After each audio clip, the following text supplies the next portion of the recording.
Hello, Gilly. Hello. Nice to meet you. Yes, my name's Max Choi, and I'm the recruitment officer here in HR. Okay, and you got my email, okay? Did you? Yes. Good. Yes. That's great. Yeah. So, as the email explained, this is just an opportunity to give you feedback on the test that you completed as part of the operative recruitment, really. Yeah, I'm looking forward to seeing how I did. It's going to last about 10 minutes, really, and it is confidential. And I've got some paper and a pen here, just for you to make some notes, really. Oh, thanks. Is that okay? Yeah. Yeah. Good. Now, before I get started, was there anything in particular you wanted to get out of this session? Well, I found the numerical test really difficult, so Right, yes. I want to know how I did with that, really. Yeah, okay, yeah. We'll cover that particular point. Anything else that you'd like to discuss? Well, I didn't have time to finish either of the tests, so I think I probably needed to speed up a bit. I think I might have been a bit slow. Yeah, okay. And again, we look at that detail. But first of all, I'll just explain to you a bit more about these tests that you took. Yes? Okay. Good, okay. Now, the first test is a numerical reasoning test, and that test looks at your ability to handle numbers and to deal with numbers and to make sure you can do the appropriate and accurate calculations. Okay. Now, the second test is a mechanical comprehension test, so that looks at your ability to understand and deal with mechanical principles, really. So you might recall those questions in the test booklet with pulleys, levers, do you remember that? And so on, good. Now, we make sense of the test scores by comparing your score against a large group of candidates who have also taken the test, and these will be candidates applying for operative positions within engineering. Okay, good. Now, just focusing on the first test and the numerical test, you indicated that you found a bit of difficulty there. Yes, I'm not that comfortable with numbers, to be honest, and it's been a long time since I sat an exam like that, so I think it probably took a bit of time to warm up and was a bit rusty, really. Okay, well, let's have a look at your results then. So now you got 10 questions correct, okay, and you attempted 17. And just to remind you, the test had a total of 25 questions. All right. Okay. So when we compare your results against the comparison group, you did better than 12% of that group. Yeah, how do you feel about that? A bit disappointed, really, 12%. I know I hadn't done very well, but I hoped I might have done a bit better than that. Sure. I suppose I failed then. Well, there's no pass or fail as such, okay?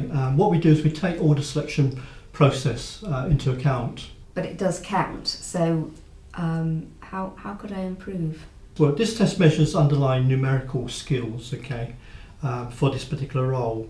Do you have any ideas on what you could do, perhaps, to just get a better handle on numbers? I don't really know. I don't use numbers much in my work. Have you got any advice? Well, looking at your test scores and just pick up what you're saying relating to being a bit rusty. I can give you some ideas that might help. Okay, I think one of the key things is to try to use numbers and do calculations on a daily basis, both at work and also outside work, really. So, for example, when you go and fill your car with petrol, just try to work out how many litres you can buy for £50, for example. Okay. Yeah. Okay. Can you think of any other things like that you could do? No, I don't know, sorry. Yeah, well, for example, when you go shopping, at the supermarket, just think of, can you think of anything you might can do there? Well, I suppose when I buy a pack of 6 of something, I could work out how much each one is and what the saving is. Yeah, very good, that's it, you got it. So just, think of number of things you can do when you're going shopping, you see. Okay. Okay. And try to do that on a daily basis. Right. Yeah. The test publishers also provide some practice questions on their website, and you can quite easily just Google, just do a Google search really for things like that. Really. Yeah, that's a good idea. I'll have a look on the internet, looking at the test results. I think I need to increase my speed and be more accurate. Well, yes, both are important, and the things we discuss might help you really. Yeah. Okay. Do you have any other questions about this test? No, I think that covers it, I think. Yeah. Okay, let's have a look at your mechanical comprehension test. Okay. And how do you think you got on there? Well, I quite like mechanical stuff, so I think I did better on that test. But again, I didn't finish it. I'm not really sure how I did. Right, okay, yeah. So let's have a look at your results, okay. You got 19 questions correct. Okay. And you attempted 26, and there's a total of 36 questions. When we compare you against the comparison group, you did better than 66%. Oh, right. Yeah, what are your thoughts on that then? Oh, well, that makes up for the numerical a bit. I'm quite pleased with that score. 66%, I'm obviously sort of well above average there. Right, your score's actually still within the average band. However, it is at the higher end of the average band, and this would link with your comments about liking mechanical things. But I was still quite slow. I think if I'd got more of them completed, I would have done even better. Well, you completed 26 out of the 36 questions, and both speed and accuracy are important. Do you have any other questions relating to this test?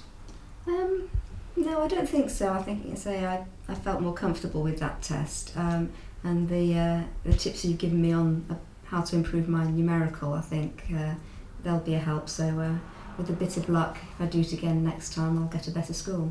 Yeah, good. Okay, yeah. Any other questions? No, I don't think so.